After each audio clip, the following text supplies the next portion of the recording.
Every minute, 5 liters of blood cycle through your cardiovascular system, creating constant mechanical wear and tear on the inner lining of your blood vessels.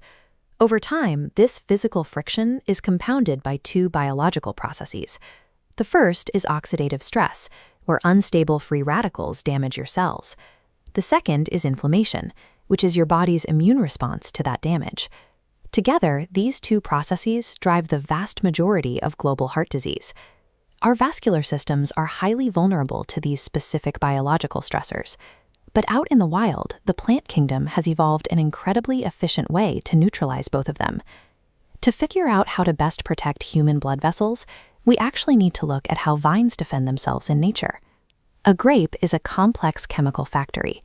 Look closely at the dark skin of red grapes, and you'll find high concentrations of compounds called polyphenols. One specific polyphenol is a compound called resveratrol. It functions as a phytoalexin, a defensive chemical that a vine produces specifically to protect itself when it is attacked by fungal pathogens or damaged by intense UV radiation. For decades, researchers have tracked population data showing that people who consume diets rich in these grape-derived compounds tend to have noticeably better cardiovascular outcomes, even when their regional diets are high in saturated fats. Locating a protective molecule in our diet is relatively simple. However, our biology is much more selective about which compounds it actually allows to enter the systemic bloodstream. This schematic shows the chemical structure of resveratrol. Current research is now focusing on the specific mechanics of protecting this molecule during digestion so it can reach the human heart intact. When resveratrol enters the bloodstream, it mechanically binds to and activates a protein receptor called SIRT1. This triggers a biological cascade, prompting endothelial cells to produce nitric oxide. Nitric oxide signals blood vessel walls to relax. This expansion, vasodilation, instantly lowers blood pressure. At the exact same time, resveratrol's antioxidant properties physically intercept and prevent the oxidation of low-density lipoproteins, the so-called bad cholesterol floating in your bloodstream. This infographic outlines resveratrol's effects. On the left, it shows near-perfect ability to shield cells in a controlled in vitro setting. But on the right is the in vivo reality, a list of benefits incredibly difficult to actually achieve inside a living human being. This disconnect is the bioavailability hurdle.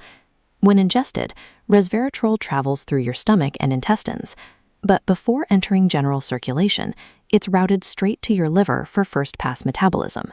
The liver ruthlessly breaks it down, allowing only a minuscule fraction to escape into your bloodstream. That rapid metabolic clearance explains the gap in the research. Dropping a chemical directly onto cells in a petri dish guarantees exposure, but passing that same chemical through a human digestive system almost guarantees its destruction. Effective cardiovascular nutrition requires a precise strategy to navigate this compound past the liver's aggressive defenses. If our liver naturally clears resveratrol out of our blood so aggressively, how do populations with grape-rich diets actually benefit from it? The answer likely lies in the matrix effect. This theory suggests that taking a highly processed, isolated supplement pill behaves very differently in the body than consuming a compound that is still physically embedded within the whole food structure of a grape. Inside the fruit, resveratrol is surrounded by other natural polyphenols and dense plant fibers. During digestion, this complex biological matrix acts as a physical shield, slowing down the liver's ability to break the resveratrol apart, which ultimately enhances its absorption. Chemically speaking, flooding the body with a massive dose of an isolated supplement is highly inefficient compared to processing the compound in its naturally evolved complex state. Modern pharmaceutical science is currently trying to mimic this natural matrix effect. Researchers are designing microscopic lipid carriers, essentially tiny spheres of fat, to enclose the resveratrol, protecting it until it safely clears the liver. Look at this bell curve chart mapping dose responses. It highlights a biphasic relationship. Low doses of resveratrol promote cardiovascular health, but once the dose gets too high, the benefits sharply drop off, triggering gastrointestinal distress and potential toxicity. Because of its mechanical effects on blood vessels, taking highly concentrated resveratrol supplements can become dangerous if mixed with anticoagulant or blood-thinning medications, drastically increasing the risk of severe bleeding. While laboratory science continues chasing the perfect artificial delivery system, The data we already have points to a simpler solution. Eating whole grapes remains a proven, safe, and highly effective way to support your cardiovascular system.